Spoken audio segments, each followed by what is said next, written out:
Hello and welcome to another episode of Legal Update. Today's topic of discussion is economic inequality's role in rape justice. Why in news? Recently, the Allahabad High Court in the Bhagwan Deen versus State of UP upheld the conviction of an accused in a 1996 rape case while emphasizing the struggles faced by economically disadvantaged rape survivors in lodging an FIR. Background of the case. In the night of 26th-27th October 1996, the accused forcibly entered the victim's house and raped her while her husband was away. The FIR was lodged on 9th November 1996 after several failed attempts by the victim's husband due to the accused criminal connections and the couple's disadvantaged status. Despite initial police inaction, the victim's consistent testimony led to the accused conviction for rape, house trespass, and offences under the SC/ST Act. The defense argued the FIR was delayed and the prosecution's case was improbable, with no injuries found on the victim. Court observation. The High Court bench of Justice Soumitra Dayal Singh and Justice Sandeep Jain found the victim's testimony credible but ruled that the SC/ST Act charges were unproven. The bench observed that socio-economic status significantly influences the fate of disadvantaged individuals, making it harder for them to access justice. The court acknowledged that marginalized victims may be forced to make repeated efforts to get their FIR lodged as seen in this case. It remarked that a poor rape survivor may not have the means to preserve vital evidence such as clothes worn during the incident, highlighting the stark realities faced by the underprivileged. The court also noted the difficulty in finding independent witnesses who may avoid getting involved due to societal pressures or personal convenience. Provisions involved.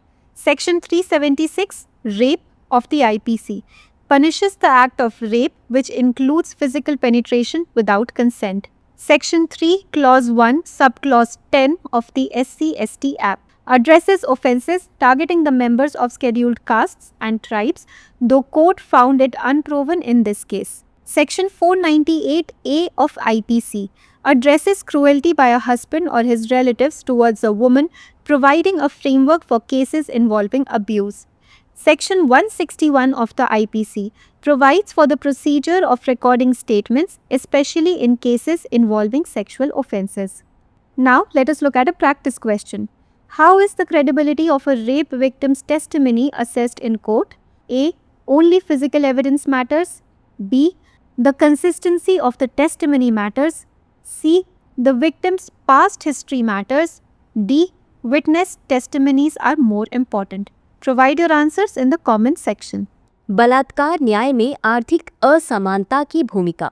सबसे पहले देख लेते हैं चर्चा में क्यों है। हाल ही में इलाहाबाद उच्च न्यायालय ने भगवान दीन बनाम उत्तर प्रदेश राज्य मामले में 1996 के बलात्कार मामले में एक आरोपी की सजा को बरकरार रखा तथा आर्थिक रूप से वंचित बलात्कार पीड़ितों द्वारा FIR दर्ज कराने में आने वाली कठिनाइयों पर जोर दिया।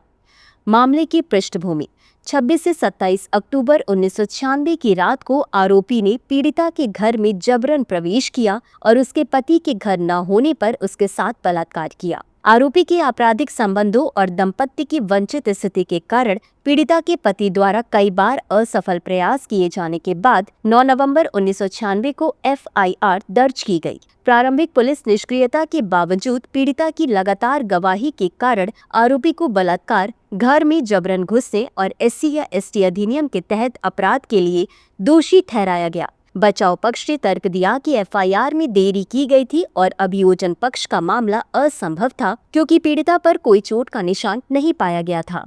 न्यायालय की टिप्पणी।